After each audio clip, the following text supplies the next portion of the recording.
Will come to order. Without objection, the chair is authorized to declare a recess at any time.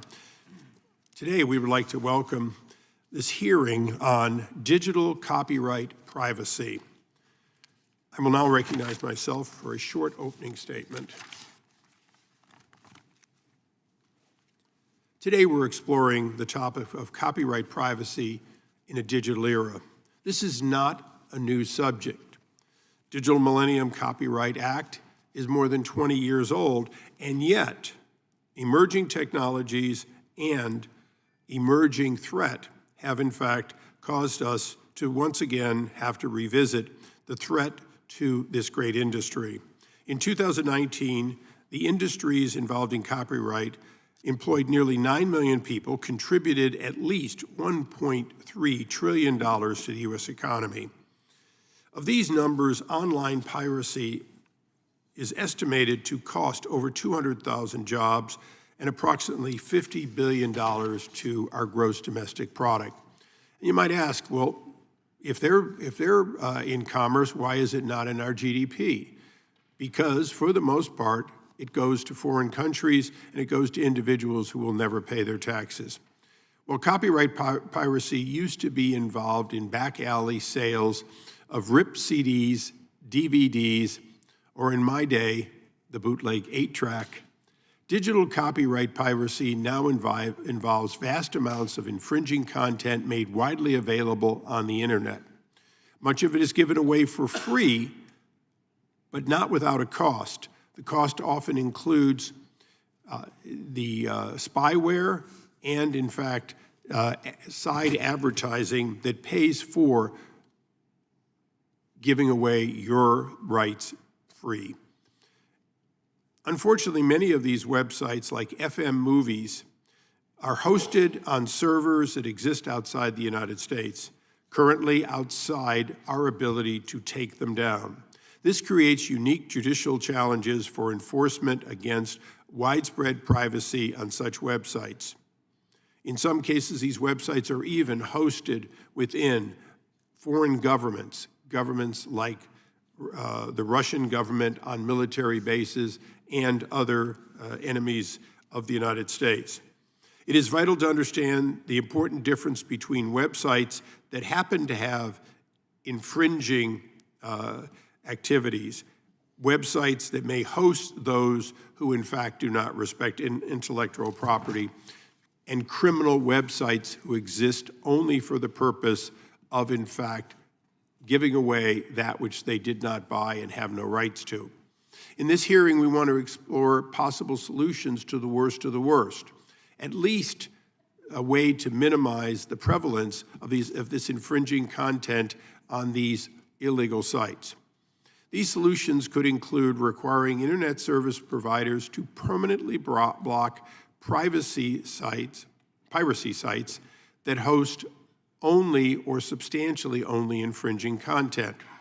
This is a very small portion of all ISPs, but a large portion of that which is stolen on behalf of these individuals.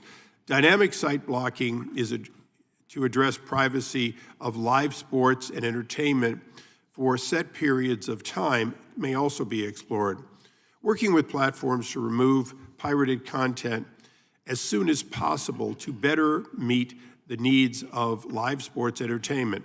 And I want to particularly focus on that here today. I look forward to the witnesses because, in fact, notice and takedown might be fine in a week, a day, or an hour, unless, in fact, the event is only an hour or two long, and 1 or 2 hours means there is no effective takedown in the live broadcast. Given the importance of this issue, I want to thank our witnesses for appearing here today, and I want to say it once and for all. This committee is the committee of jurisdiction.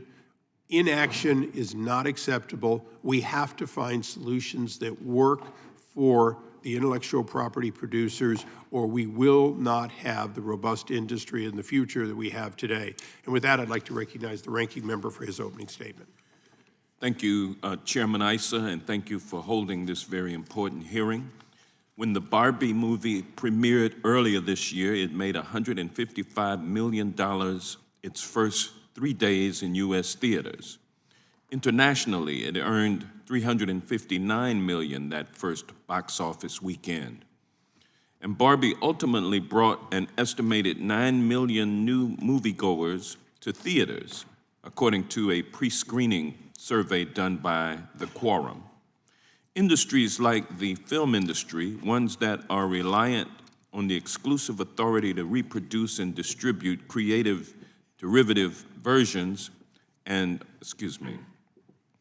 industries like the film industry, ones that are reliant on the exclusive authority to reproduce and distribute, create derivative versions, and publicly perform a copyrighted work, contributed $1.29 trillion to the U.S. GDP in 2019. As the viewing public, we often hear the most about those top-line numbers. That's because box office scores and tales of sold-out theaters make the news, but they are only a part of the story. Of those in this room who joined the crowds to see Barbie in theaters, I bet few, if any of us, sat through and watched as the credits rolled. If we had, we would have read the names of just a few of the myriad individuals required to make a movie. Yes, the film studios are the primary rights holders of the copyrighted work, and the actors and directors get most of the world's attention, but there are so many more people whose livelihoods depend on the success of a film. Technicians, writers, musicians, carpenters, engineers, artists, programmers, and so many more add up to constitute the film industry. The U.S. film and TV industries support and are supported by millions of individuals employed by those sectors. In 2019, copyright-intensive industries in the United States employed 6.6 million individuals directly and 2 million more people through indirect employment. I say this all not to diminish the importance of box office success, far from it. But it is important for us to remember that copyright law does not just support the bottom line, but also the small creators and industry workers. Copyright law itself may have little to do with driving a truck or feeding hungry studio workers, but these are some of the people hurt by piracy of copyrighted works. Digital piracy of film and television has increased since 2020. Between January and August of 2022, there were 141.7 billion visits to copyright piracy sites worldwide. Piracy has caused an estimated annual loss of between 230,000 and 560,000 jobs in the United States, and between $47.5 and $115.3 billion in reduced GDP.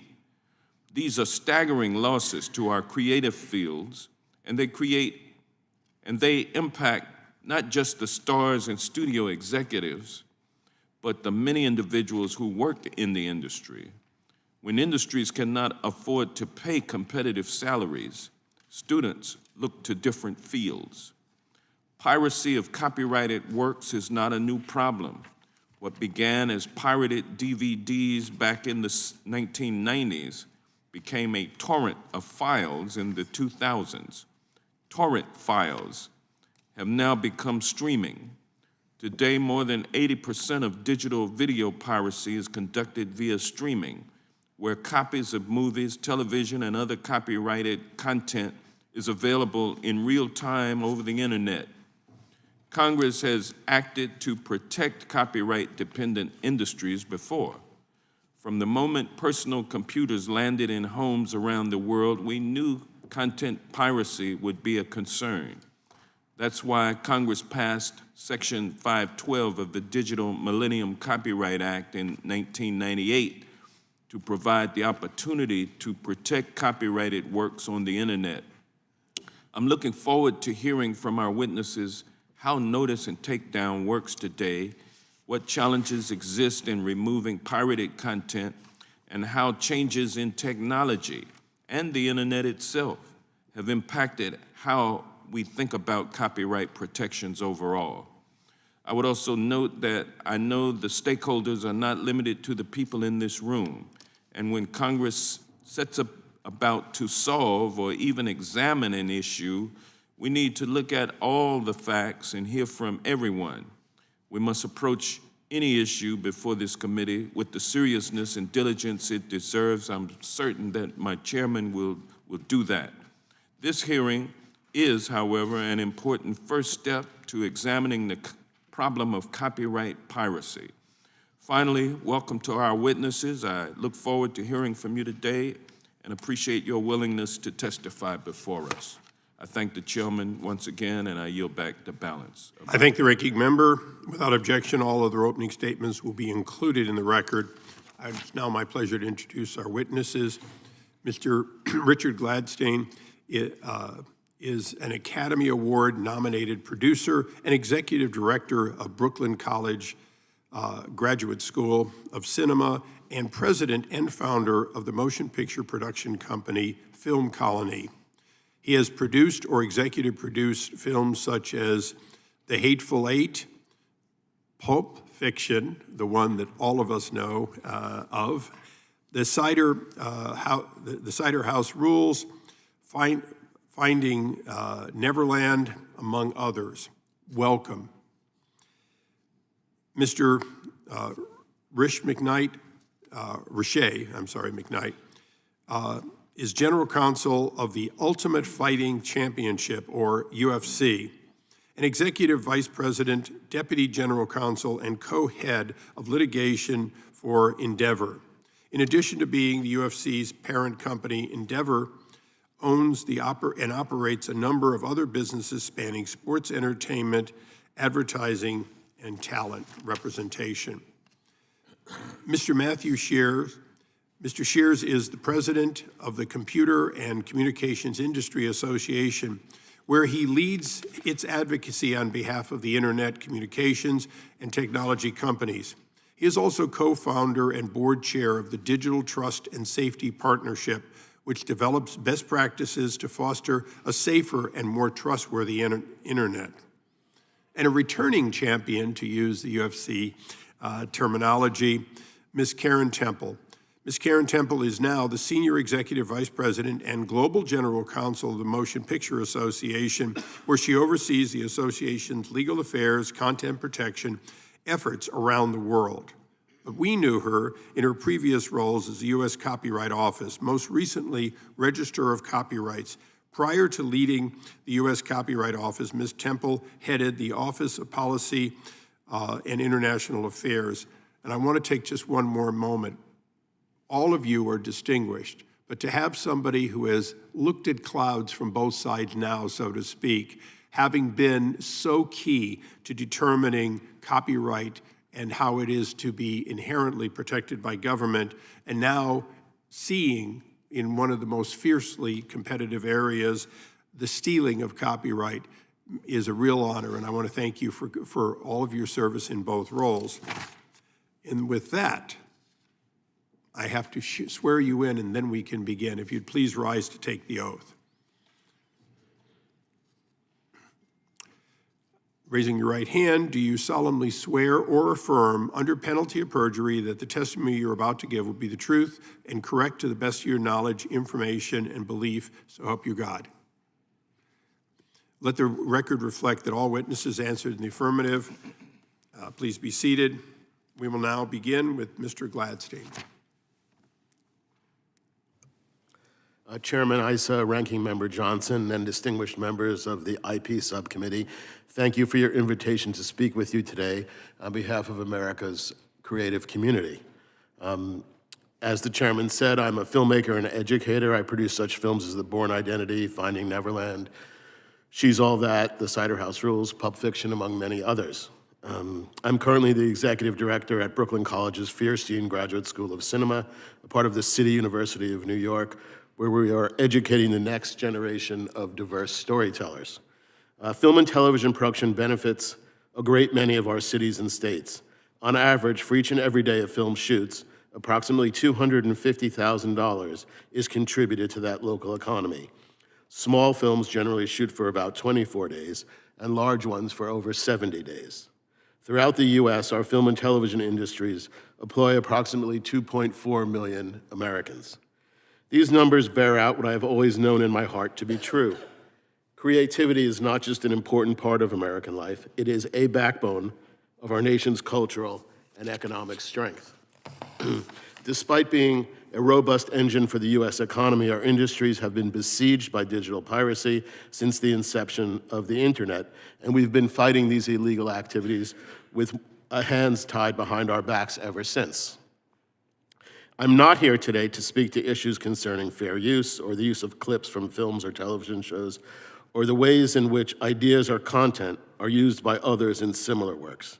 Rather, I'm going to confine my thoughts to the wholesale theft and distribution of our movies and TV shows by criminal enterprises, not facsimile or parts or replicas of our work, but rather the entire and actual film or television program.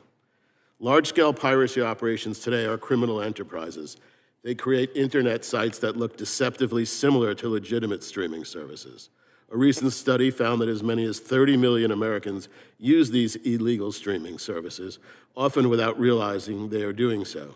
The damages are significant, as another report found that piracy causes losses of at least $29 billion and as much as $71 billion each and every year. It's also been proven that digital piracy costs the U.S. economy between 230,000 and 560,000 jobs every year. The vast majority of these job losses and revenues affect the workers behind the cameras, the production designers, costume designers, cinematographers, caterers, and every member of their crews, including seamstresses, carpenters, electricians, and more. These are well-paid, skilled jobs for craftspeople. They often do not require a 4-year college degree. Many look at us as large corporations, but these individuals, again, the backbone of our industry, are mostly freelance and a part of the gig economy. 92% of the businesses in film and television employ fewer than 10 people. Our workers' pension and health plans are funded by residuals. These residuals are derived from revenue and profits from movies and television shows. Piracy is eviscerating these profits. So, why are we allowing hundreds of thousands of American jobs to disappear each year? The truth is that most of the piracy happening in the United States is occurring through illegal services that are based overseas and beyond the reach of U.S. law enforcement. And although there are laws in place around the world that have proven to be effective against piracy, these tools are not yet available to us here in the United States. One such effective tool allows courts to issue no-fault injunctive relief, or site blocking, creating orders that direct internet service providers, after a full judicial process, to block access to offshore websites that are found to be dedicated to piracy. This tool is effective in more than 40 countries that have implemented it, including in Western democracies like Canada, the UK, and Australia. There is a decade of evidence to support its effectiveness. Numerous studies have shown that this tool reduces traffic to pirate sites while also increasing traffic to legitimate and legal sites, the sites that actually result in fair compensation to creatives for their work. Early objections to site blocking erroneously said it would be abused, could cause harm to free speech, or break the internet. Creatives like me are fierce advocates for free speech, and we would never call for this important right to be blocked. When piracy is diminished with effective laws, film financiers and creatives will be able to realize the revenue they are entitled to. As my time is running out, I will say that in sum, I'm here to request that Congress find reasonable solutions, such as site blocking, in order to curtail the theft and distribution of our creative work. Those engaged in illegal behavior, as well as internet intermediaries that consistently aid and abet such theft, should be stopped and face penalties. Thank you for your invitation to speak with you and your consideration of my testimony. I thank the gentleman. We now go to Mr. McKnight. Chairman Issa, Ranking Member Johnson, distinguished members of the subcommittee, thank you for inviting me to testify today. My name is Rashay McKnight. I am Executive Vice President and General Counsel of the Ultimate Fighting Championship and Deputy General Counsel and Co-Head of Litigation at Endeavor, one of the world's largest sports, entertainment, and fashion companies. I am honored to testify about the internet piracy challenges that UFC faces as a provider of popular live sports content. UFC appreciates working with Congress on this issue, including the enactment of the Protecting Lawful Streaming Act in 2020. UFC is a preeminent content creator that hosts and airs live mixed martial arts content, including through a pay-per-view option in the United States in partnership with ESPN+. UFC events are beloved and highly anticipated. As explained in my written statement, a critical element of UFC's content is that the essence of the event often involves highly impactful but very brief moments in time, such as a knockout in a fight or a well-executed move. These key moments frequently last only minutes or even seconds. Because UFC's content is so popular, UFC faces pervasive piracy of its live content. Pirates record the live streams not just through holding their phones up to a screen to record a UFC event and live stream it, but also through more sophisticated techniques, resulting in HD quality video. The pirates also brazenly advertise on social media platforms to get viewers to come to their pirate websites with slogans like "Watch UFC free." When people learn that they will be able to access UFC content for free, they have no reason to purchase UFC content via pay-per-view. The problem is not unique to UFC. UFC recently submitted a joint letter with the NBA and the NFL to the U.S. Patent and Trademark Office that highlighted the challenges we all face with respect to the piracy of live sports events. By one estimate, the financial impact of online piracy across the global sports industry is up to $28 billion in additional potential annual revenue. UFC estimates that online piracy diverts multiple millions of dollars from legitimate purchases of UFC's content each year. In turn, this results in a substantial loss of tax revenue and harms sports providers' ability to host events that benefit local businesses and communities. UFC does the hard work to submit thousands of takedown requests to a variety of online service providers during and immediately after each UFC event. It is also engaged in outreach to individual platforms. However, despite these efforts, piracy persists. You have heard from and will continue to hear from my co-panelists about site blocking, and UFC supports those efforts for the reasons that have already been discussed. UFC has also identified a few additional solutions that I will talk about today and that would significantly help address the problem of piracy of live sporting events. First and foremost, OSPs do not remove infringing live streams and videos expeditiously, as is required for them to attain a safe harbor from liability for the infringement of their users under the Digital Millennium Copyright Act. In fact, infringing live streams often stay online for a full UFC event. UFC has found that OSPs exploit a lack of clarity in the DMCA as to what it means to remove content expeditiously, which clearly must account for whether the request is time sensitive. To put matters concretely, for each UFC pay-per-view event between January of last year and this past November, UFC sent thousands of takedown requests on average, even putting aside infringing content that was automatically removed by certain OSPs. For live stream content, 26% of infringing UFC content was permitted to stay up for longer than 1 hour after request, a significant portion of a live event, and approximately 6% of content was permitted to stay up for longer than 5 hours. It is not uncommon for these streams to collect hundreds of thousands or even millions of views while they are available. Congress can and should clarify that at least for time-sensitive content like live sports events, expeditious removal means that infringing content must be removed instantaneously or near instantaneously. It is not enough if an infringing live stream is left up until the live content ends. Second, many OSPs have not adopted an effective process for identifying and terminating repeat infringers, as is also required for them to have a safe harbor under the DMCA. Too frequently, UFC sees that after a user is terminated for repeat infringement, that same user will create new accounts that are obviously connected to the previous account.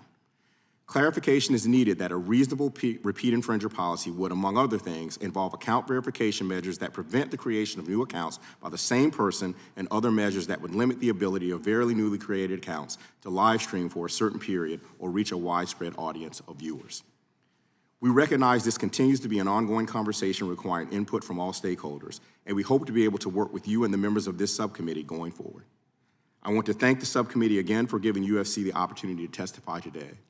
I'd be happy to answer any questions you may have. Thank you. Thank you, Mr. Chair. Chairman Issa, Ranking Member Johnson, members of the subcommittee, thanks for the invitation. It's good to be with you again today. My name is Matt Shears. I'm president of CCIA.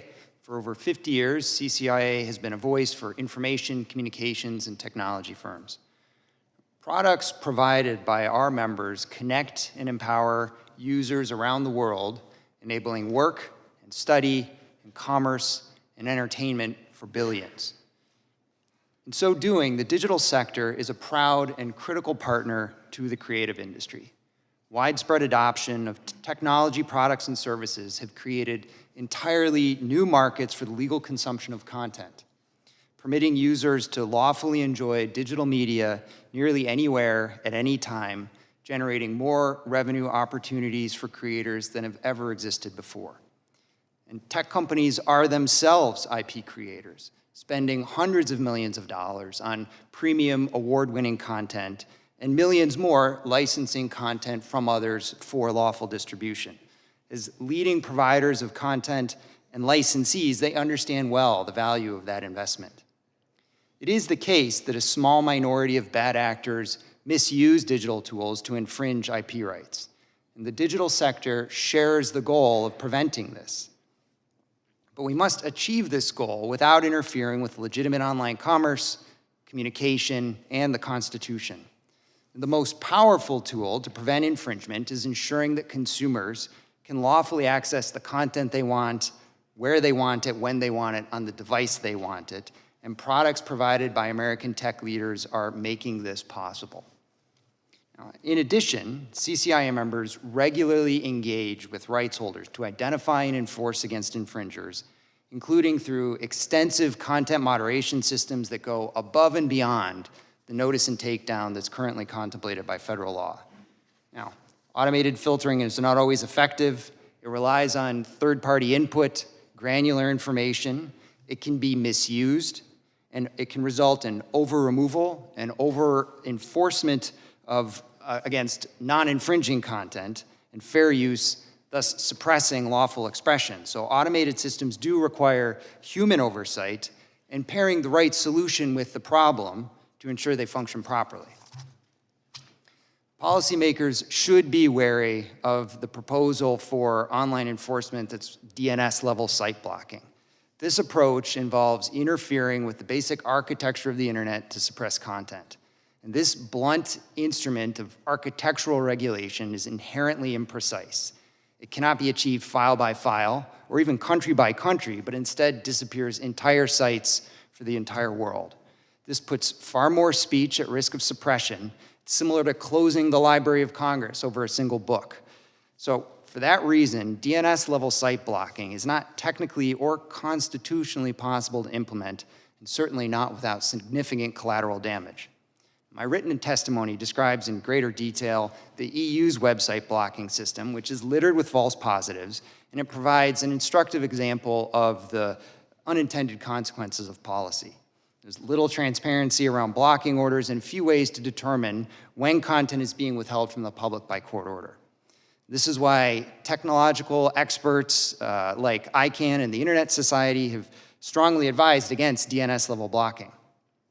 Now, election season is upon us, and it's prudent to recall that political speech is frequently a target of wrongful copyright allegations.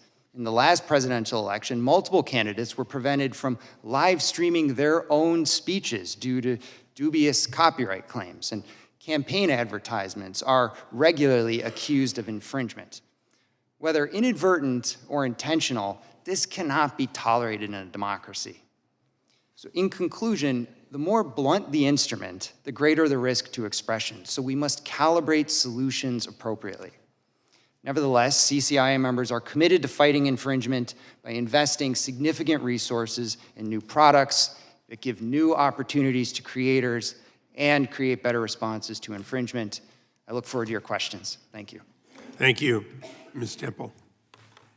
Thank you, Chairman Issa, Ranking Member Johnson, and members of the subcommittee for the opportunity to testify today on behalf of the motion picture, television, and streaming industries. And thank you for the very kind introduction at the beginning.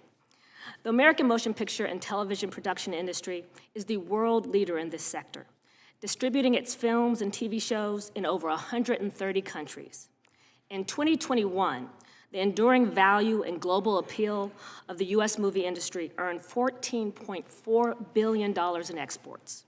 Our industry is also a major U.S. employer that supported 2.4 million jobs and $186 billion in total wages in 2021.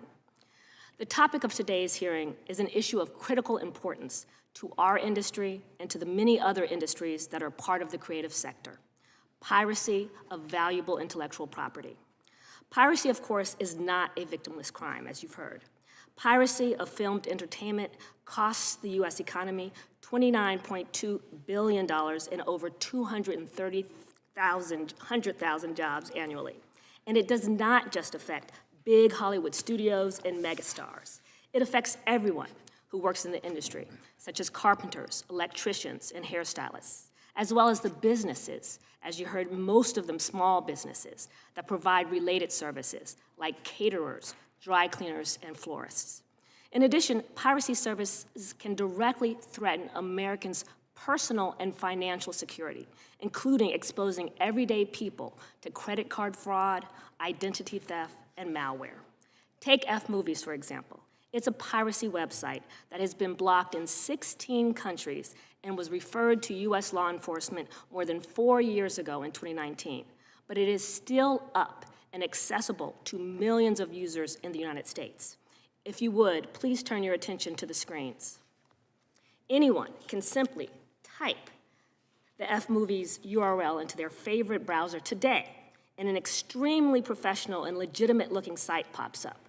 You can literally scroll through thousands of movies and television shows, including this year's blockbusters, and even movies that have not yet hit theaters. You'll see all of our top-rated blockbusters and popular films. Here you see, coming up, Wonka, which won't be out into the United States theaters until this Friday, but it's just a click away on this piracy streaming service. Also notice the ads for slotlights.net. That's an illegal online casino, likely Russian, that is targeting US consumers. Analysis shows that this single piracy site had 168 million visits in just the month of November. Most of these visits come from the United States, accounting for roughly 38% of all users. This means that this site was visited more than 64 million times by people in the United States in just 1 month. As you clearly saw from this video, this is not a legitimate site that might include Grandma's Home movies or public domain documentaries. This is a commercial scale operation whose sole purpose is to steal creative content and funnel the proceeds back to criminal organizations. If we had site blocking in the United States, as we do in the 16 other countries where versions of this site had been blocked already, then this piracy site's US traffic would have plummeted, protecting US consumers and the US creative sector and removing the financial incentives for piracy. So it's beyond time for Congress to revisit no-fault injunctive relief to combat blatant forms of piracy. When Congress, a decade ago, considered establishing an express authority for such relief, opponents responded with the unfounded prediction of potential harm to the internet. As a result, Congress declined to move forward with legislation. But much of the world enacted these tools despite the overheated rhetoric. More than 40 countries, including leading democracies such as the UK, much of Western Europe, Canada, Australia, India, and South Korea, have enacted no-fault injunctive relief regimes that expressly authorize courts or administrative agencies to issue orders to ISPs to block access to websites dedicated to piracy. These laws work. They dramatically reduce visits to piracy sites. Even more important, they result in more visits to legal sites. And none of the hyperbolic predictions about the effects of site blocking have come true. Examples of overblocking, that is blocking of non-infringing content or stifling free expression or deprivation of due process, have been rare to the point of non-existence. In fact, none of the examples of purported overblocking that CCIA cited in its testimony actually involved a blocking order to an ISP because of copyright infringement. So I'm here today with some very good news. Effective tools to combat piracy exist. The sky has not fallen, and despite the widespread use of site blocking around the world, the internet is emphatically not broken. Thus, it is time for Congress to consider enacting express authority for a no-fault injunctive regime that will give rights holders what more than a decade of experience around the globe has shown is one of the most effective tools to address piracy. Thank you for your time and attention to this important issue, and I am happy to answer your questions. Thank you. I'm going to forego my initial round of questions and first go to the gentlelady from Florida, Ms. Lee. Thank you, Mr. Chairman, and thank you to all of our witnesses for being here today and sharing with us your insights and your expertise. Mr. Gladstein, I'd like to begin with you. During your testimony, you described one remedy that you propose, which is site blocking. That is, directing ISPs to block local access to websites that are dedicated to privacy. You also mentioned that you personally have a strong commitment to the First Amendment and protecting free speech. If you would please elaborate for us on your perspective that site blocking does not infringe upon First Amendment rights to speech and expression.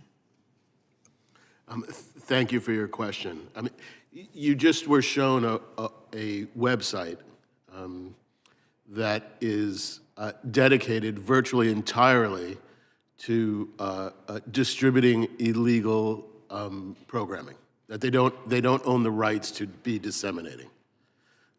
Blocking that site from doing what they're doing, the concept that that would be an infringement upon free speech is, I think, a specious argument. If someone were to go and take a bunch of Ford F-150s and steal them and create a lot, and judicial process went in and showed that you looked at the VIN numbers and you saw that they didn't have the right to sell. So the person that set up this shop to sell these cars didn't have the right to do it. And you went through a judicial review. And you wanted to stop that store from selling illegal merchandise. The concept of saying that free speech would be infringed by blocking their advertising to sell free merchandise, I think is a specious, irrelevant, and it just makes no sense to me whatsoever. Tell us, if you would, why one of the alternative remedies of the takedown, if the site is identified, having it shut down, why is that different and inadequate instead of the all-out site blocking? Well, I believe, I'm not an expert at this, and Karen would be better probably to answer, but the laws in which what we're able to do with companies that are U.S. companies versus companies that are international companies is different. But I think Karen We'll give that to Ms. Temple. If you would, share with us a little bit more about your concepts of remedies, no-fault injunctive relief, and the distinction there. Yes, as he mentioned, the issue that we've been focusing on with respect to no-fault injunctive relief are those websites that are dedicated exclusively to infringement. They are not UGC sites. If we sent them a takedown notice, they are not going to take it down because that is their primary and sole purpose.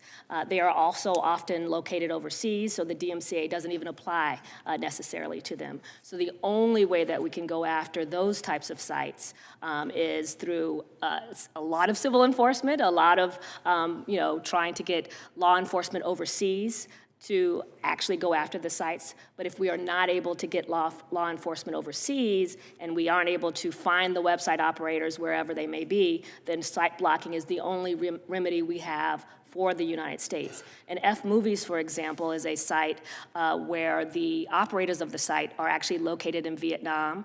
The servers are actually in Bulgaria. I recently went to Vietnam and requested and asked the Vietnamese law enforcement to go after those website operators. Again, we also referred this to U.S. law enforcement, but so far we have not been able to get that site down. So again, millions and millions of U.S. consumers are accessing this illegal content. And Mr. McKnight, you have a unique perspective on the takedown process given your industry. Tell us, if you would, your perspective on why that is inadequate. Yes, we think that essentially the speed, and with which material moments occur in live events Focusing on UFC in particular, you know, we may have a main card that features a popular fighter like Conor McGregor. In 5 or 10 minutes, you know, or less, sometimes 5 or 10 seconds, those moments that the fans cares most about seeing can elapse. So if they are able to pirate, you know, a stream for 5 or 10 minutes, they get what they want, essentially taking away any incentive to pay a dime for a legitimate piece of content. And the technology is advancing, not just the means to access the content, but the quality. Some of these feeds, if you look at these pirated sites, are HD quality. They're just as good or close to as good as what you're getting on our site. So our focus is on the definition of expeditious removal. We have evidence, you know, empirical evidence that sites can do better. You know, and these are oftentimes social media platforms, not specifically folks who are dedicated to criminal conduct, but simply folks who have an opportunity and the technology to do better, taking down these illegal streams in a way that we believe is appropriate. They can do it. We think they have a commercial incentive not to always put their best foot forward, and we think in the absence of clarification as to what expeditious removal should mean, which is immediate or near immediate, then they'll continue to not put their best foot forward, and that's the issue we have. Would the gentlelady yield for just a second? Yes, Mr. Chairman, I yield the balance of my time to the chair. We'll say balance. Just as a follow-up to make sure it's in the record with your questioning, Mr. McKnight, what is the fastest that you've seen takedown occur? Just so that we understand how fast it has been and can be. Yes, we've seen it happen, you know, in several minutes. That's about the fastest we see it happen. But it's taken sometimes hours, sometimes days. And it's really these fluctuations that give us the proof that, you know, the best foot forward is not always being put forward. We've been told, by a particular platform that at one point we were elevated to kind of most favored nation status, and we saw dramatic improvement for a few weeks, and then things kind of went back to what they were, status quo. I thank the gentlelady for yielding. With that, I recognize the ranking member for his questions. Thank you, Mr. Chairman. Mr. Gladstein, what does copyright enforcement in the United States look like for individuals or small group creators who do not have access to resources like the UFC's or the MPA's Alliance for Creativity and Entertainment? We have various guilds and unions that assist filmmakers of all types, and so they're helpful. But we rely upon the distributors, who are often the financiers of our films, to make the decisions about where our films go. As a producer of Pulp Fiction, I don't get to weigh in on where my film is distributed. I can have an opinion, but it's often not listened to. I think the important thing to cite is that as a creator, the more people that see that very product that I've created thrills me. So there are, I think, 140 legal streaming sites. So it isn't a problem of there's not enough places to find the films in legitimate areas. Studios such as Warner Brothers, Disney, and smaller art house distributors are trying to find the most vast audience that they can find in every corner of the world. And we rely upon those studios or distributors to issue these kind of takedown notices, et cetera. As a filmmaker, it's not something that I participate in. I'd rather create my next movie while someone else is fighting the battle of swiping money from us somewhere else. Thank you. Ms. Temple, one of the many developments in recent years has been the trend from illegal downloads to illegal streaming. Can you explain what the implications of this shift are? Yes, thank you for the question. And to add on to what the other witness said as well, in terms of a notice and takedown and, individuals not being able to really protect their rights, I will say that is very difficult. We spend, hundreds and millions of dollars to develop notice and takedown systems, to send millions of notices to various UGC sites. Individual artists and creators often don't have the ability and resources to do that. that. So it is a very difficult situation for individual creators, and that is something that has often been discussed with respect to the DMCA. I will say that with respect to how piracy works now, we're seeing online piracy, that is streaming piracy now, be the vast majority of the type of piracy that is out there. That is more than 90% of the piracy that is out there is streaming piracy. And the difficulty, of course, as I mentioned earlier, is that it starts outside of our jurisdiction. So the operators are not in the United States. We are able to go after them when they're here. The operators might be in one country. The servers where the infringing content is hosted might be in yet another country. The registrar or registry might be another country's registry that is actually like a .to from Tonga. So it's extremely complicated and difficult for us to actively go after these dedicated infringing sites because of the global nature of piracy. Thank you. Mr. McKnight, can you explain why this is especially significant for live events like those put on by the UFC?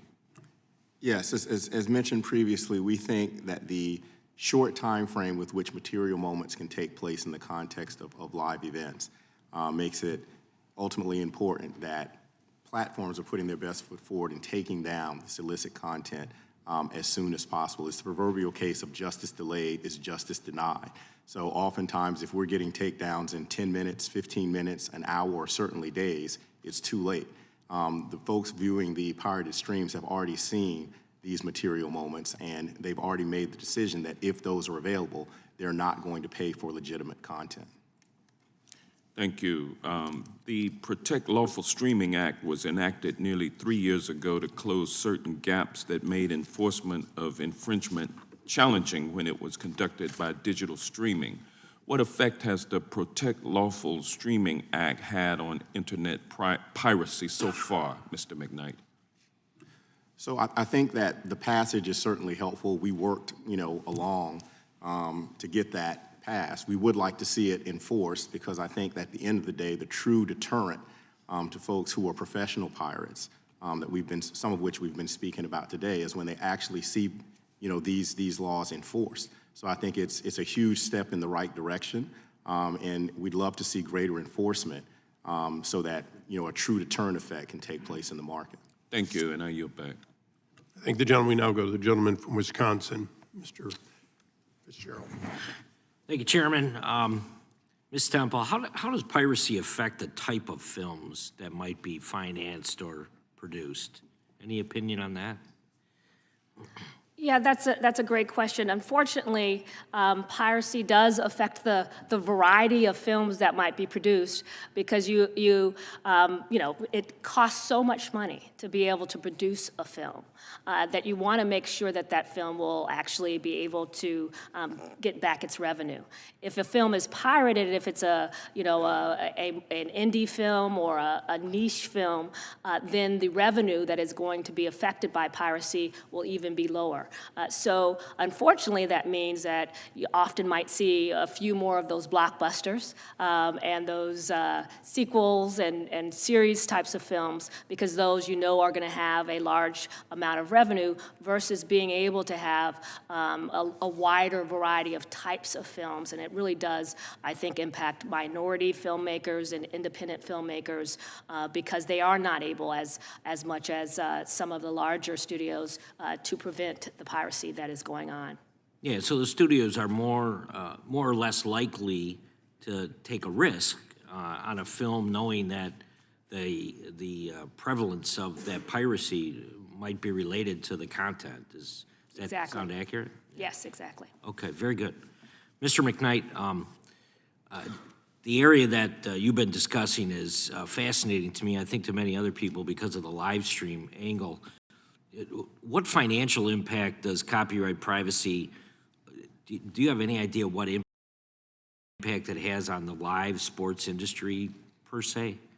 Ballpark or any kind of estimate on that? So we've done studies. You can't do it with exactitude, obviously, because you can't say every single person who looks at a pirate stream is going to convert to a paying consumer.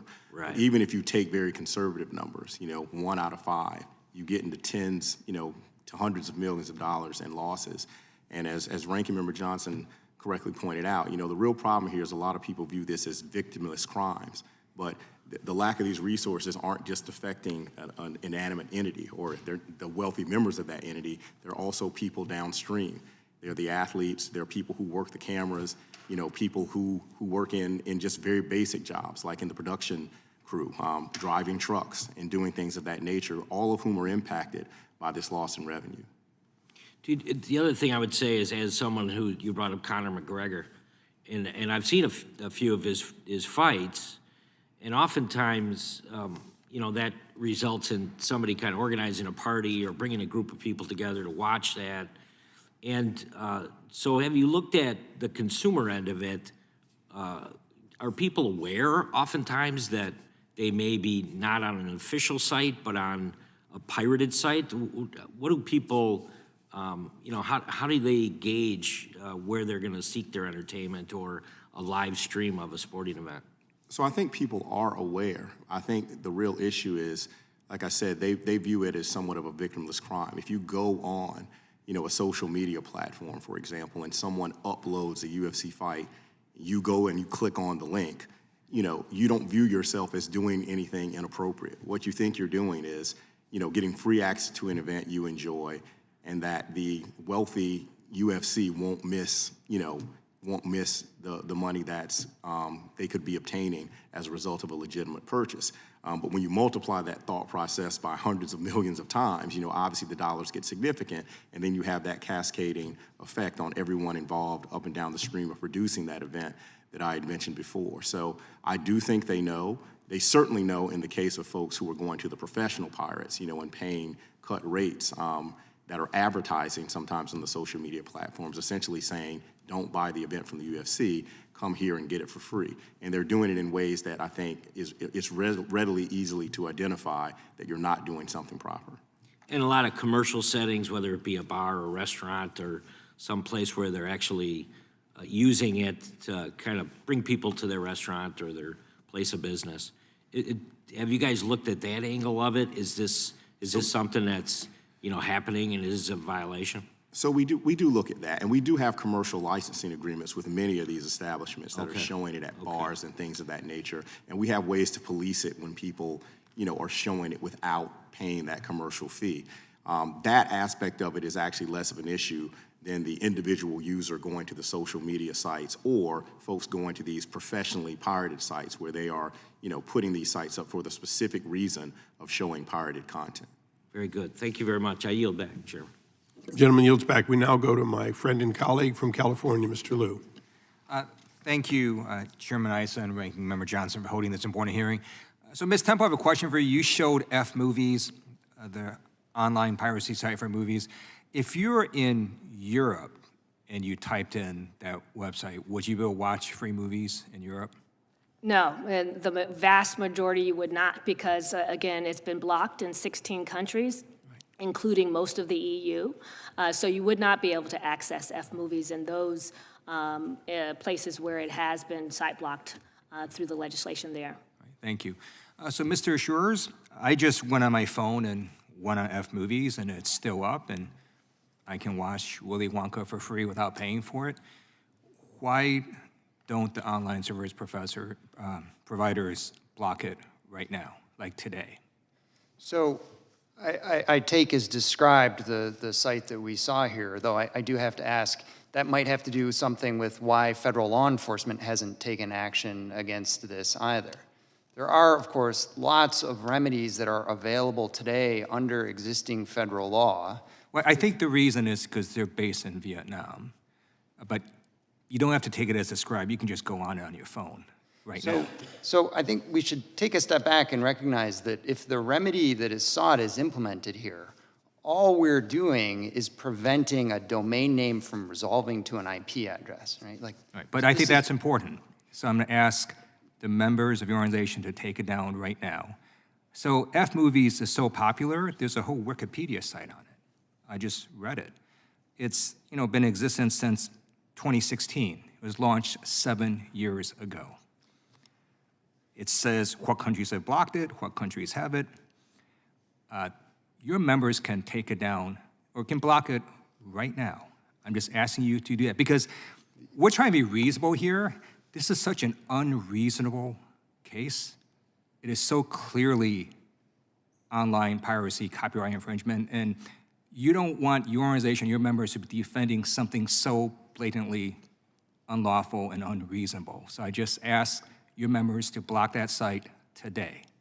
So the broadband providers that actually provide the resolution of these domain names are not at this table, right? So Right, get them to block the site today. People I- should block the site today because you cannot defend this. It's just not defensible. And the members of Congress who are watching this, this is not where you want to be. This is not where your industry wants to be. I get the nuances. I mean, I even oppose the views that you espouse today, but this particular site, for example, is not defensible, and certainly not for 7 years. And you did say, like, in your testimony, right, you talk about how your organization and your companies work with stakeholders to, deal with copyright infringement. This has been going on, like, since 2016. It's so clearly indefensible. I'm just asking you all to take it down, to block it.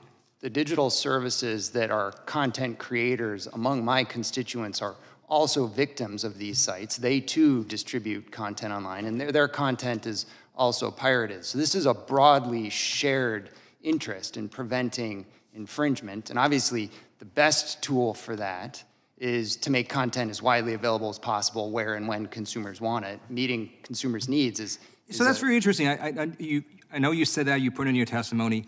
Do you think people actually don't know how they can watch the movie Willy Wonka? Do you think with internet search, they won't be able to figure out how they can stream it and pay for it? I think that's a great question because at least as we've been told, Wonka is not yet available in this market, but it's available in other markets.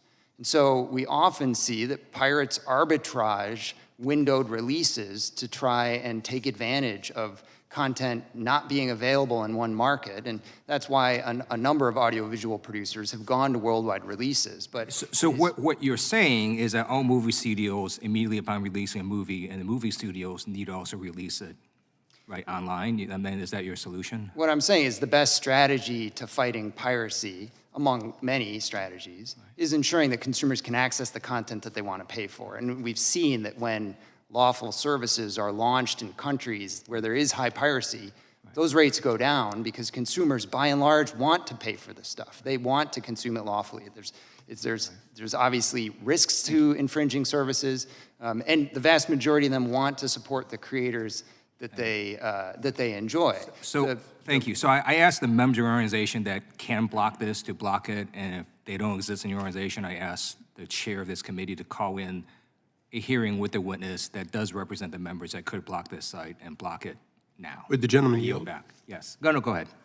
Pursuant to your request, I will agree to invite, if you will, members of the ISP community here to have a discussion about the proposed remedies and how some or all of them might be implemented pursuant to court orders. So that will be an invitation that the ranking member and I will send out before we get to Christmas. Thank you, Mr. Chairman. I yield back. Thank the gentleman. We now go to the gentleman from Oregon, Mr. Benz. Thank you, Mr. Chair, and thank all of you for being here. Mr. Temple, I'm trying to figure out if this is an issue of technology, that we can fix it, or a lack of enforcement, or something else. So tell me, as we listen to the exchange just previous to my questions, I'm a little bit unclear. So which is it? Well, as I mentioned earlier, it is a very complicated issue. I will respond to what Mr. Shura said about, access to legitimate content. I think that is an argument that we were hearing 20 years ago, but quite frankly, today, there are hundreds of ways to access movies legally online, through streaming services throughout the world. So there are a wide variety of legitimate offerings for consumers, but piracy still exists. And what makes piracy so complicated and difficult is that technology does change, and we do have to keep laws updated to be able to address the changing technology. As I mentioned before, streaming piracy has become one of the most prolific types of piracy that we have out there. Also, it's cross-jurisdictional, again, so it's difficult to be able to attack the websites where they are.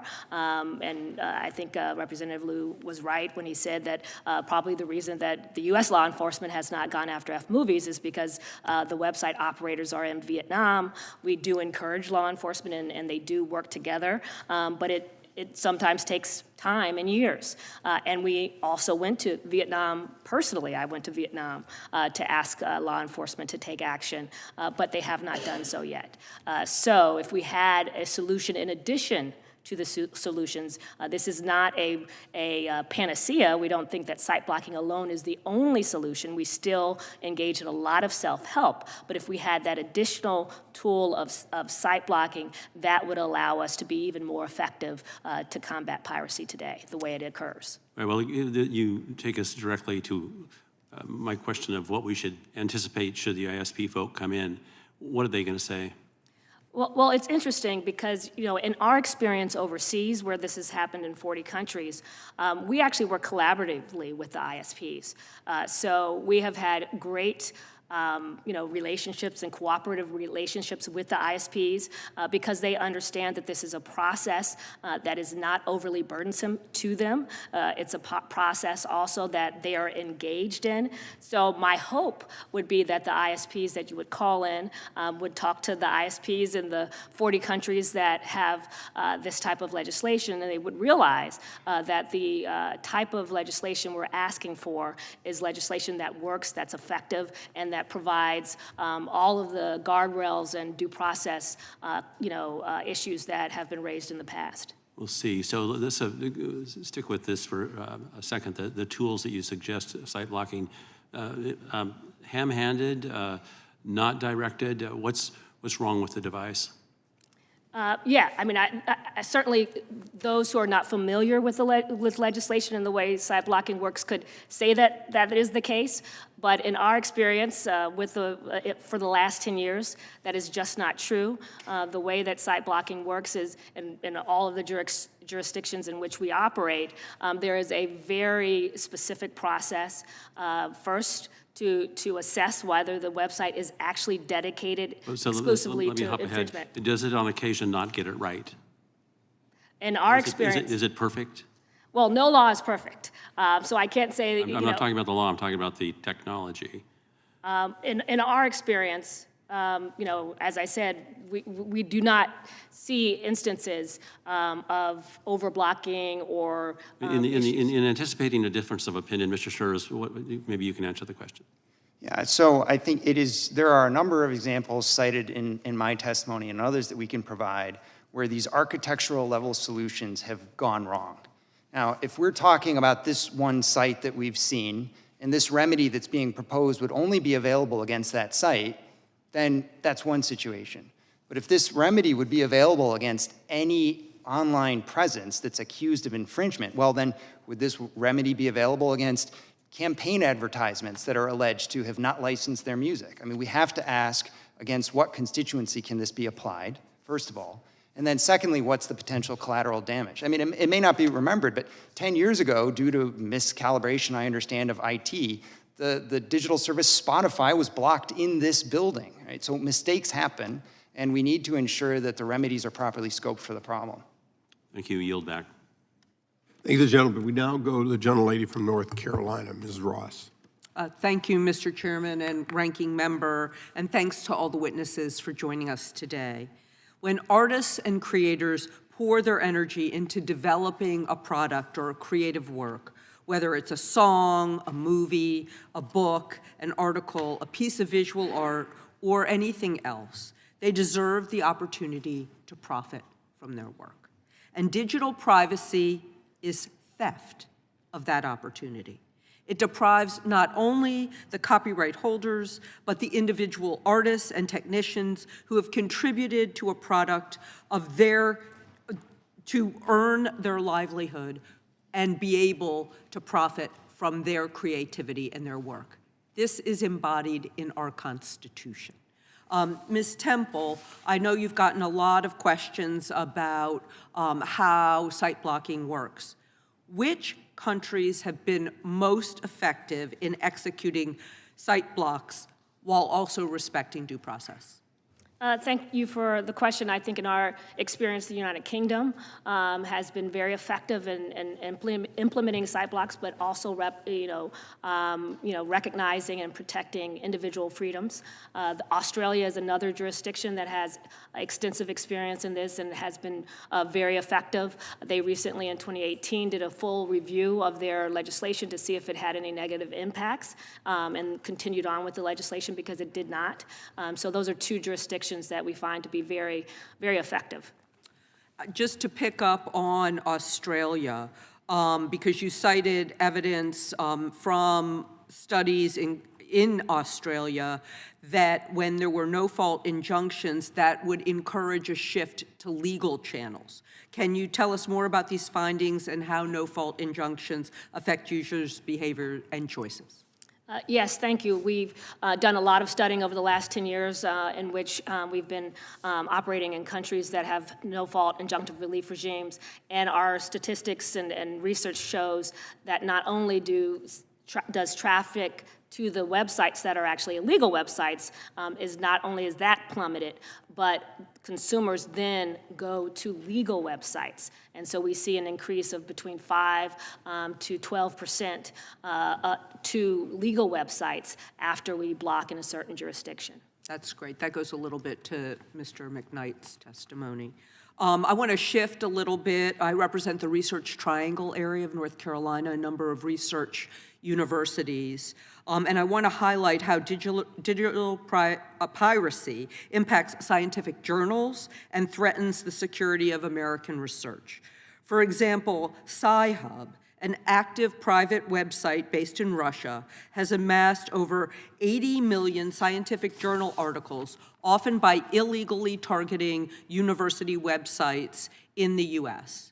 Mr. Schurz, are you familiar with Sci-Hub, and do you know if your members, including AI developers, have systems in place to ensure that they do not obtain content to train AI systems from Sci-Hub or other pirated sites? I'm familiar with the website, but I don't think I have enough information to answer that question right now. I'm happy to follow up for the record. That would be terrific. And then for all of the witnesses, and maybe we'll start with Mr. McKnight because I haven't addressed a question to you yet. Have there been any international policies that have been especially effective at preventing consumers from cyber fraud that often results in engagement with piracy sites?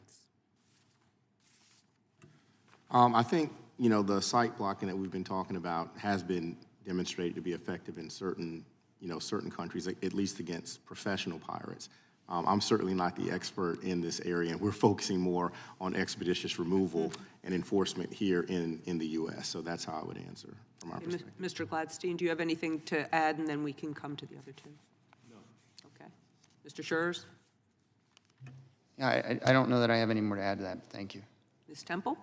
Yes, I would just add, that, again, we've noticed that site blocking has been effective, and, in our analysis of those harms that come to consumers that go to those sites, you're, for example, 4 times more likely to be the victim of credit card fraud, 4 times more likely to be the victim of malware, I think 30 times more likely to have viruses on your computers. So site blocking does help protect consumers. We were actually very pleased that we were able to work with the Department of Homeland Security and the IPR Center a few months ago to issue a PSA that talked about the harms to consumers from online pirated websites. So site blocking would be able to help that as well. Thank you very much, Mr. Chairman. I yield back. I think the gentlelady yields back. We now go to the gentleman from California, Mr. Kiley. Thank you, Mr. Chair. Mr. McKnight, I appreciated your testimony and certainly, understand the harm that is done that is sort of unique when we're talking about live sports, that there's a real value proposition to actual live consumption. So, a remedy that is delayed even by an hour or so is insufficient. So we've talked about various potential remedies, maybe redefining expeditiously to mean instantaneously or near instantaneously. Could you help me understand kind of how the mechanics of this work? Like if there's a fight going on, how do you sort of in the moment find the illegal streams and then alert the ISPs? Sure, there's a number of ways. I mean, some of the ISPs have automatic, to the extent you can identify, and digital the technology, depending upon how good the stream is and the quality of it, can identify it and pull it down. Where we have the issues is where we then have to identify and then submit these takedown requests. And then it's a question of how fast do they take action after that, after those requests are submitted. And we're seeing very, very uneven performance. In some areas, there's just non-responsiveness, and that's when you're seeing things like hours to days.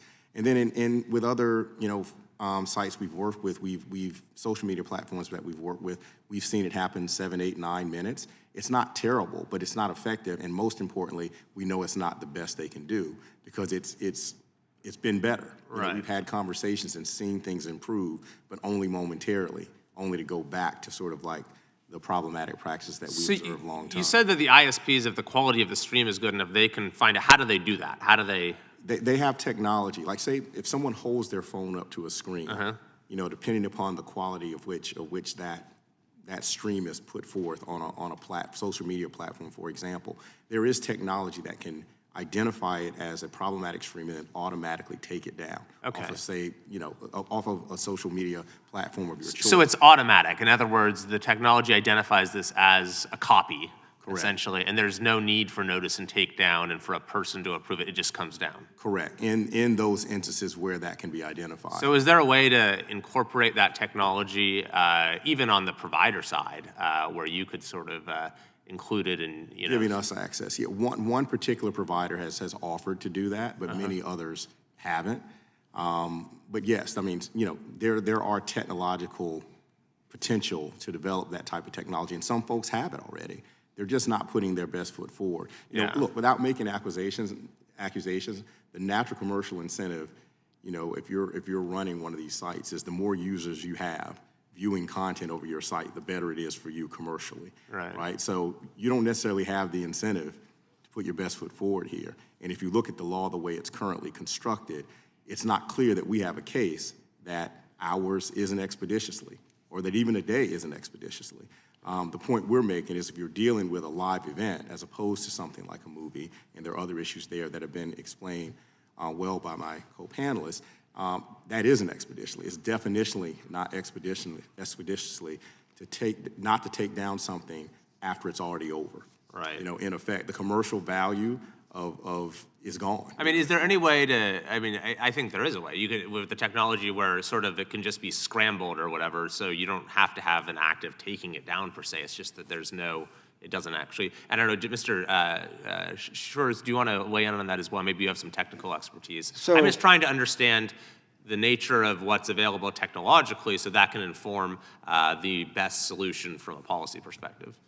The filtering technology is sadly not magic, and there's no metadata that says this is an infringing stream, although perhaps humans can determine from certain contextual clues whether or not something is authorized, although we can get that wrong too. But how can you not make that, like if you have one authorized transmission, wouldn't any retransmission of that sort of be by definition unauthorized, so that couldn't be identified? So there's a crucial piece of data there, which is what is the authorized transmission. And a number of leading services do allow and invite live sporting events to pre-identify what content is lawful. They may furnish hashes that allow for real-time filtering. But that does require data and inter-industry collaboration to ensure that the digital services have the tools to prevent the content from being ingested into their system. And of course, that all assumes that this isn't just a hyperlink to some site elsewhere. Yeah. Right? Did you have anything else you wanted to add? Sorry, Mr. McKnight. Well, I would just say in our case, we only have one legitimate authorized partner in the U.S., which is ESPN+. So if our live events are being shown anywhere else, it's definitionally unauthorized. Right. Right. Okay, thank you very much. Thank the gentleman. Continuing with our California run, the gentlelady from San Jose, Ms. Lofgren. Well, thank you very much, Mr. Chairman, and thanks to each one of these witnesses for their excellent testimony. Mr. Gladstein, no one is going to defend that infringing site, including me. I mean, to me, the only question is, how do we prevent this piracy? None of us should be defending it, and I include myself very much in that category. It was just 12 years ago that we had a very tumultuous markup in this room. I think just Mr. Issa, Mr. Johnson and I were here, and at the time, technical experts, the Internet Society and ICANN and others strongly advised against DNS level filtering or blocking, and instead urged that content level decisions be made at the network edge and not at the Internet's infrastructure core. And I think that probably continues to this day. So the question is, what are the best remedies? And I think that's something I would love to focus on, Mr. Chairman.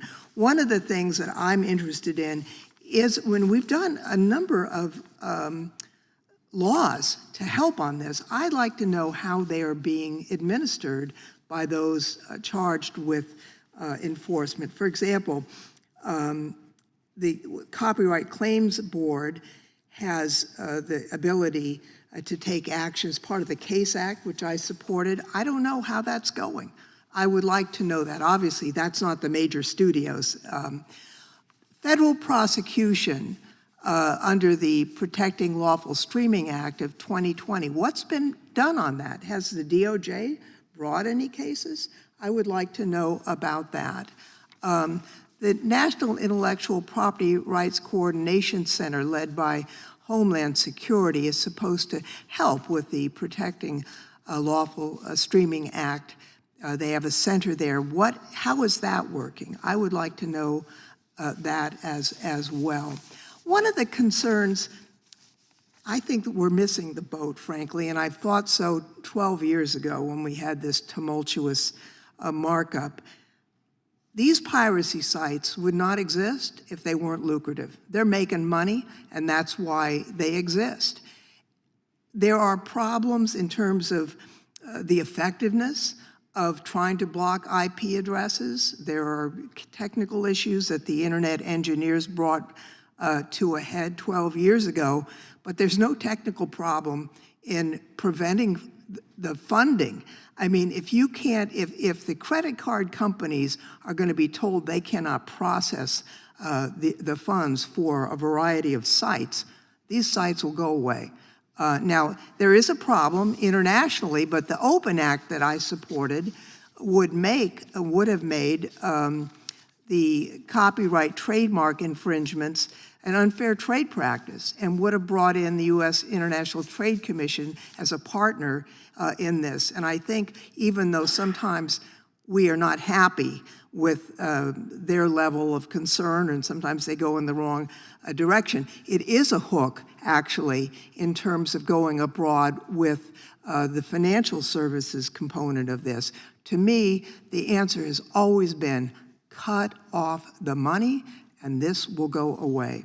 So, you know, I'm interested, and Mr. Schreier, you're the only one here with, you know, speaking from technology, and I know that the chairman has said we're going to have other hearings on technology, but part of YouTube, for example, has gotten the digital file for various content so that they can take action when there's an infringement. One question I've had, and it's been problematic because you can make minor changes to that digital file and evade it. Have we explored, or is it even possible to do that kind of digital file on a broader basis? And would it work given the alteration that could be made? And then if anybody has a comment about cutting off the money, which I think is probably going to be the most lucrative, the most effective method we can, I'd be very interested. Thank you for the question, Congresswoman. I think that's a great point. There is, among leading services and leading content providers, evolving strategies to share what we call hashes, which are sort of like digital fingerprints of a piece of content. And digital services will filter for that hash.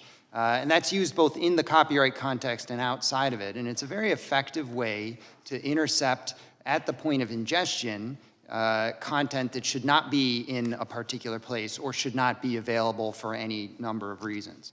Obviously, the technology is expensive. It has to be implemented in each service in a different fashion.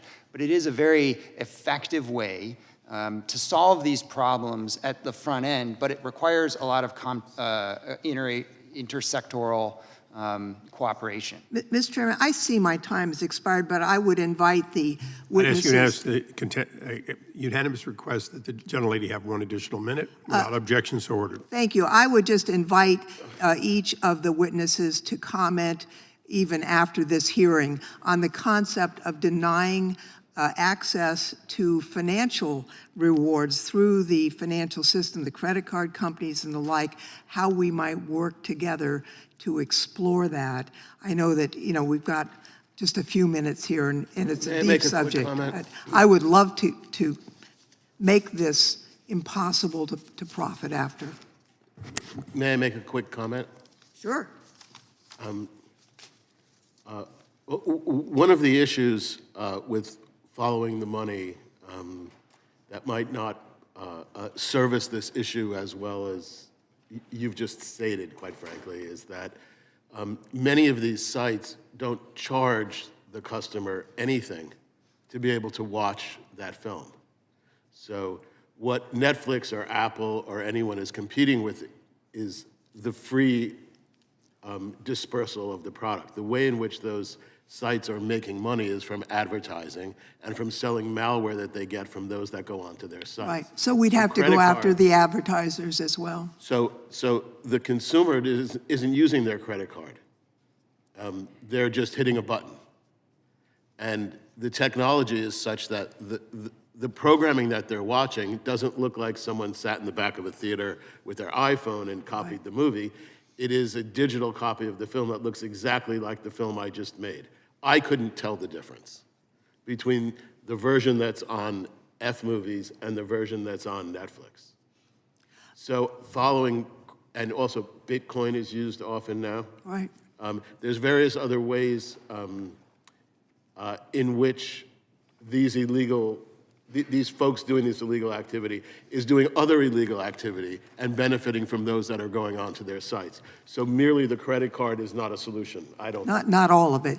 Mr. Chairman, I appreciate your giving me an additional minute. I'll just close with this.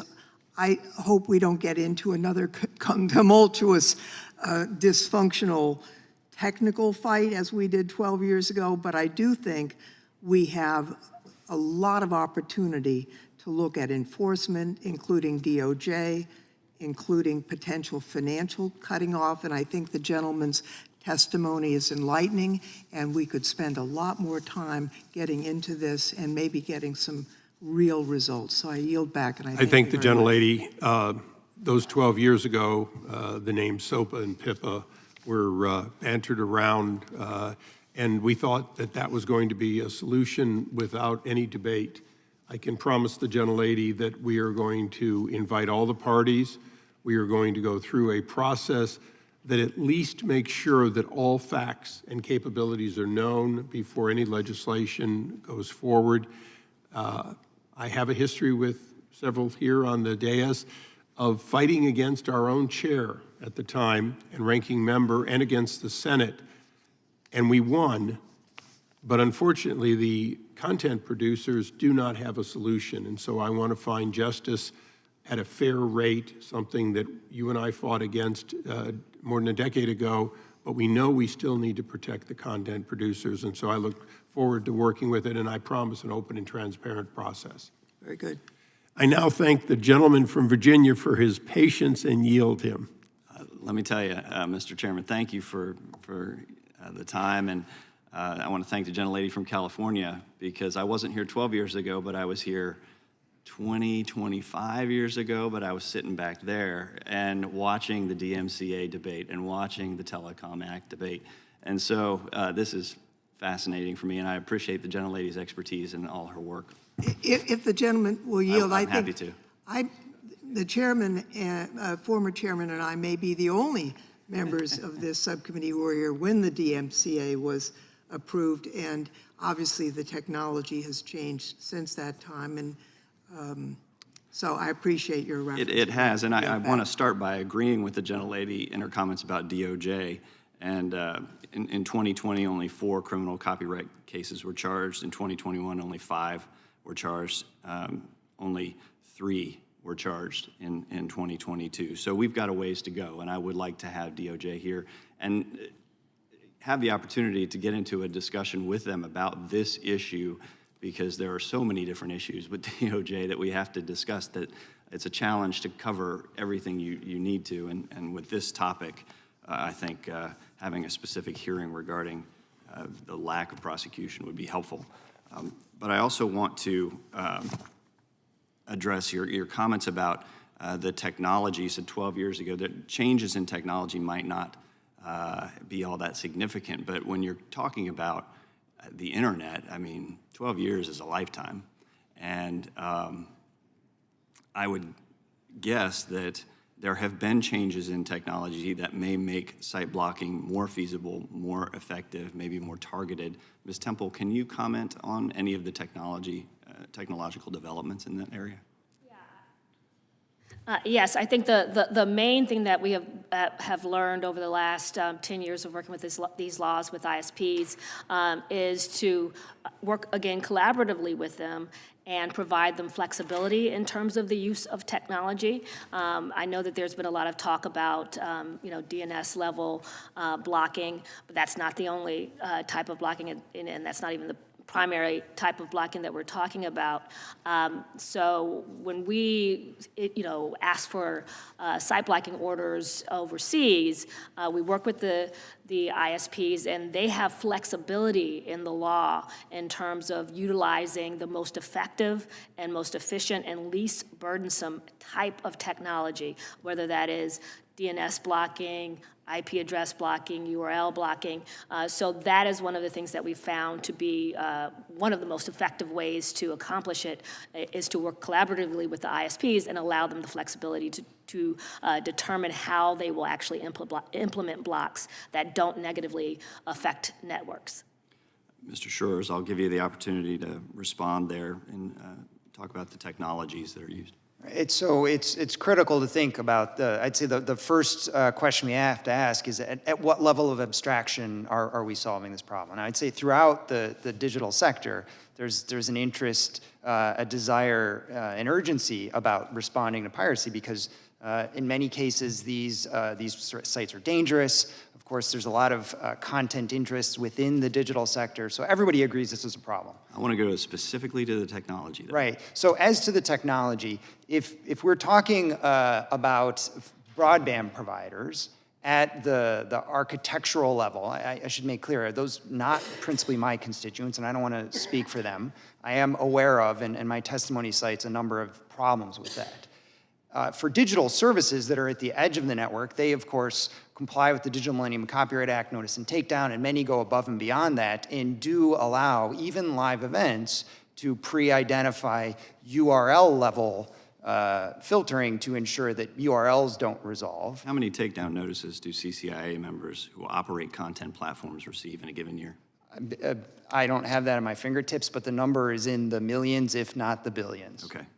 And how much money is spent processing these takedown notices? And I don't know that companies break that out, but they spend extraordinary amounts, not only on the processing by their trust teams, but on the development of technologies that go well beyond what they're required to do by law. I mean, tens of millions of dollars are being invested every year for some companies in their systems that don't just block content, but actually allow rights holders to monetize infringing uses of the works. And so in many cases, they're given the option to say, hey, I can leave this content up and get a share of the revenue if I so choose, or of course have it removed. And increasingly, rights holders choose to do that and get a cut of the ad revenue, which is a win-win.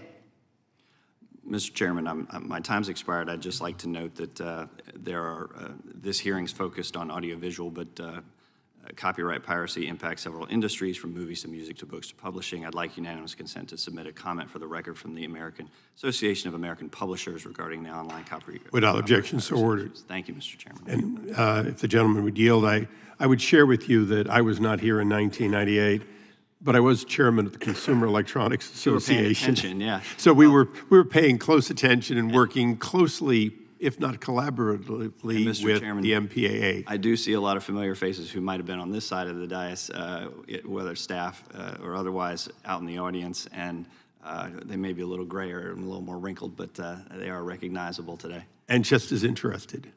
I thank the gentleman. We now go to the ranking member of the full committee, Mr. Nadler. Thank you, Mr. Chairman, for holding this important hearing.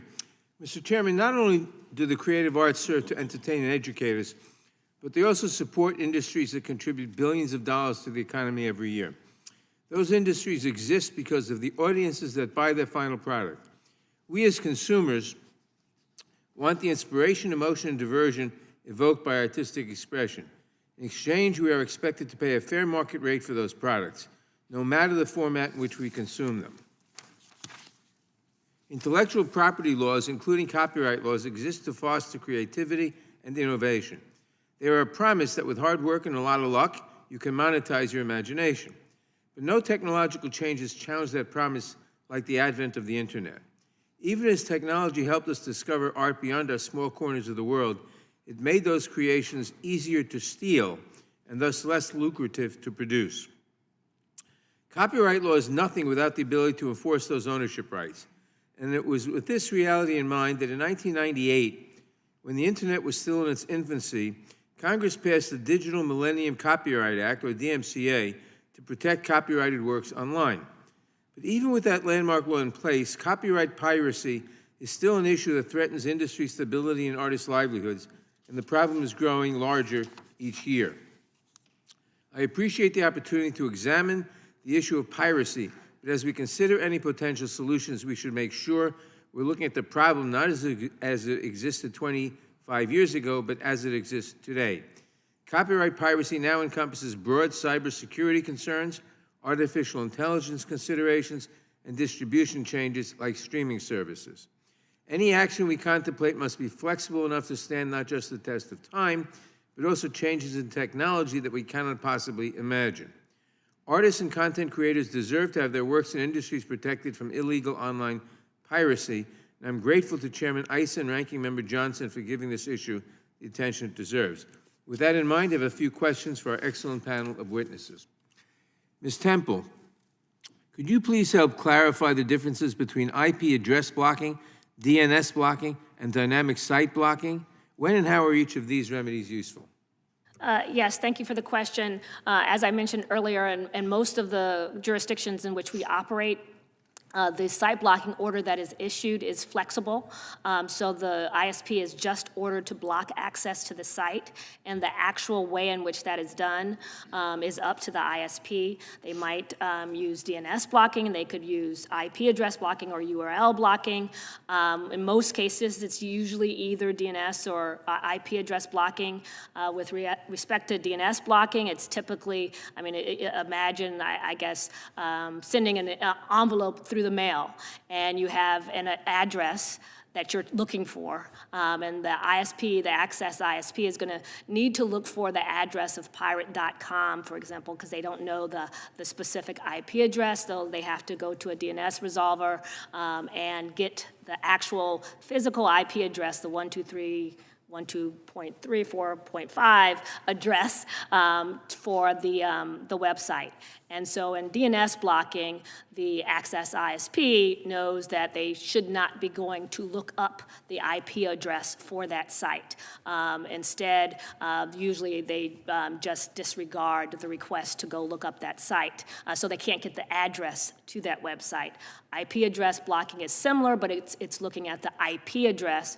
So as opposed to the pirate.com issue, it might, if you know the actual IP address, the ISP will not actually actually allow access to the specific IP address that the website has. And then URL blocking is a little bit more complicated, but that is really they inspect the packet that's going over the internet and ensure that the very, very specific URL is not able to be returned back to the customer.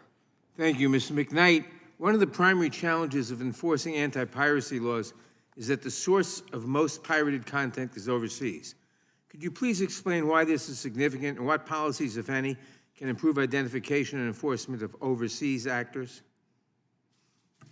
So a lot of our enforcement efforts are actually based here domestically, because even though it is certainly true, as has been explained by my co-panelists, that a lot of the problem does start and originate overseas, a lot of the social media platforms and things like Facebook, Twitch, the usual suspects that we're seeing our content pirated over actually here is domestically in the U.S. So when we're looking for the definition of expeditious removal to be clarified, it's primarily to address that issue. The closing the streaming loophole, which was something that you all helped us get past in 2020, has been tremendously effective. And I think with respect to that, it's all about enforcement, domestic or overseas, is getting enforcement against these career pirates, because unless they see folks actually going to jail or being shut down as a result of this legislation that's powerful and that's been enacted, they don't necessarily have a full incentive not to engage in the conduct. They pay attention to laws being passed. It's meaningful, it's helpful, but what's really helpful is when they see folks being caught and they see them suffering consequences. Thank you. My last question is to Mr. Shears. Mr. Shears, sites hosting pirated content often endanger consumers through malware, cyber seams, and insecure connections. If, in your view, site blocking regimes go too far, how do you suggest we keep consumers safe? So thank you for the question. Obviously, as I said, the best defense is a good offense, and making content widely available on as many platforms and in as many contexts possible is one of the first things that we need to do.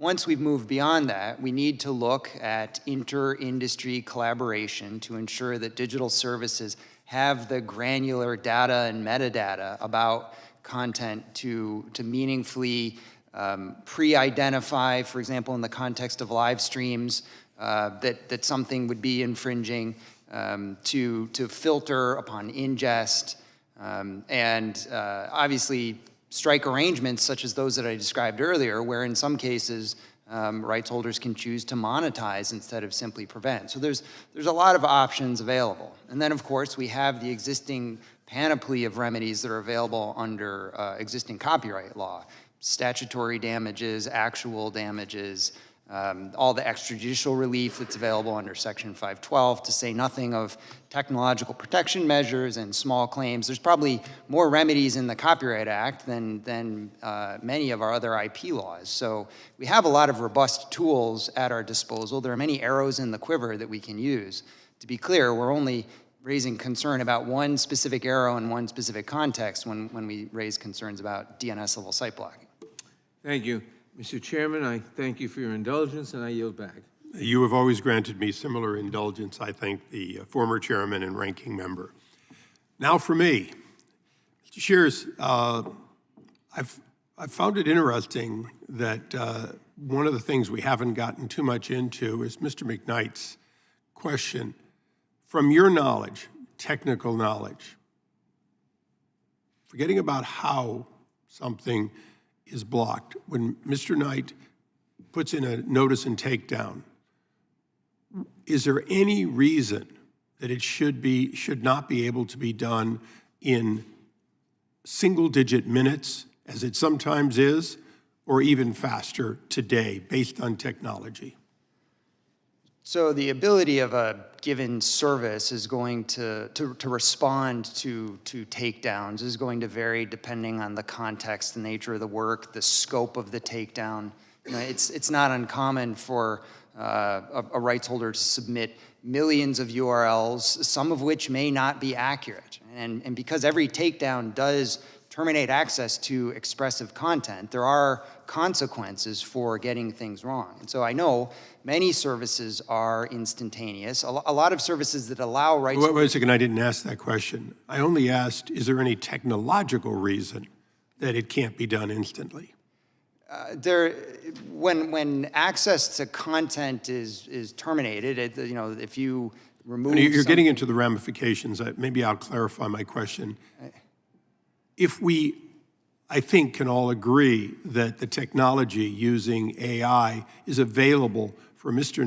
McKnight to submit, for it to be validated against metadata comparison if he's making that data available through his live stream, the idea that it can be compared and identified and taken down essentially without human interaction would seem to be unequivocal. So it sounds like there may be administrative reasons that an entity can respond to why they're not taking it down. But as the entity that created the original notice and takedown and the entity that can update it, as Mr. McKnight is asking us to, is there any reason we shouldn't update a requirement that it either be taken down using that technology, which is near instant, or that he or any company receive a response within the same period of time as to that which delays it? That's what I'm asking. It's much more narrow than the other subjects we're talking about, because we're not talking about do you have the capability. We're assuming the capability exists because it does exist for notice and takedown. What is your response to that? Either do it or respond near instantly. I think we agree that an expeditious response is appropriate, particularly where there's economic consequences like have been described. And of course, Section 512 already requires expeditious response. There has been some litigation about what that means in practice. Well, we're real good at eliminating the need for litigation by redefining to the courts what we really meant. It sometimes saves the court a lot of trouble. Let me just go on with another round of questions. Ms. Temple, you've heard a lot here, and you certainly saw us say we don't want to have SOPA and PIPA revisited. We want to have full and complete. But, and I want to leave free speech in another bucket, but I want to ask you a question. Based on the actions of these internet providers of using their protections under 230 to regularly take down infringing content that you often see, in other words, Mr. McKnight and others, even Mr. Shears has said that providers do it, what lawyers say, sua sponte. They do it without a complaint often, and they do it with a reasonable protection. If they can do it without a complaint, as they often do by matching, is there any reason that we shouldn't encourage them to do it more often or substantially all of the time? Yeah, if you're talking about filtering and ensuring that illegal content is not posted up on UGC sites, that is something that certainly we want them to do more of, and we want to have more automated ways that you don't have to send the millions and millions of notices that the other witness mentioned. With respect to dedicated websites, of course, it's much, that are dedicated to infringement and are not UGC sites where people are posting. It is much more complicated because those websites are not going to take down the infringing content. They're not going to filter it out because they're dedicated to piracy. Well, let me close with just a couple of questions. And Mr. Gladstein, I haven't asked you any questions, but I'm going to ask these questions in a sense on your behalf as a producer of content that finds himself somewhat harmless or harmed without any ability. I might note that one time I had dinner at a large banquet, but we were at the end of the table, and it was Francis Ford Coppola who bemoaned how little control he had over Godfather 3, and if he'd only had more control, how much better it would have been. So it's not just the fire and forget. Sometimes it's even when you're producing it. But Ms. Temple, because you have this unique expertise on both sides of it, why don't I just ask a few simple technical questions?